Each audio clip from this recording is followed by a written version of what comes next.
Σας ευχαριστώ πάρα πολύ κυρίες και κύριοι συνάδελφοι. Πρώτα απ' όλα. Me shumicë votash Kuvendi i Greqisë ka miratuar projekt ligjin promovimi politikave të migracionit të ligjshëm, me të cilin qeveria synon të krijojë një kuadër efektiv si mjet për frenimin e migracionit të paligjshëm dhe për mbështetjen e ekonomisë. Me votimin e ligjit të ri, vlefshmëria e lejes së qëndrimit minimalisht është prej 2 vitesh dhe futet rinovimi automatik për kategoritë të sigurta lejesh me përjashtim të rasteve që lidhen me rendin dhe sigurinë publike.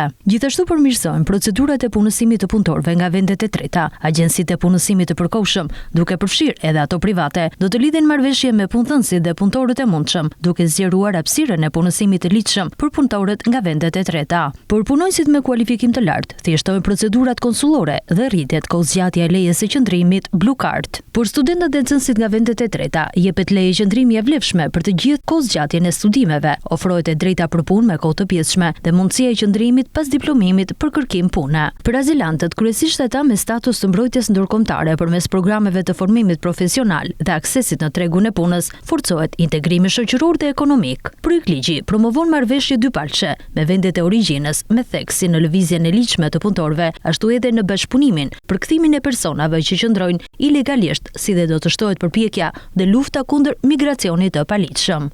Projektligji përfshin edhe një dispozitë të veçantë për personat që jetojnë ligjërisht në Greqi prej 5 vitesh ose më shumë dhe që më parë janë refuzuar vetëm për arsye procedurale, siç janë mungesa e dokumenteve apo gabime formale. Këtyre personave u jepet mundësia të riaplikojnë, pasi të korrigjojnë mangësitë në mënyrë që të mos mbeten jashtë sistemit për arsye jo thelbësore.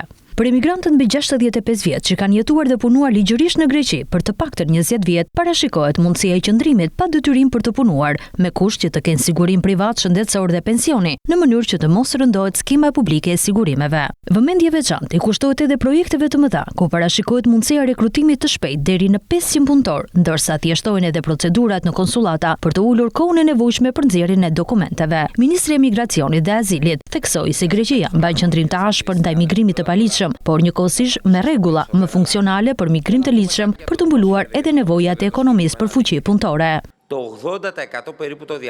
Në Greqi jeton rreth 793.000 emigrantë të ligjshëm, ndërsa afër 293.000 aplikime për leje qëndrimi janë në pritje.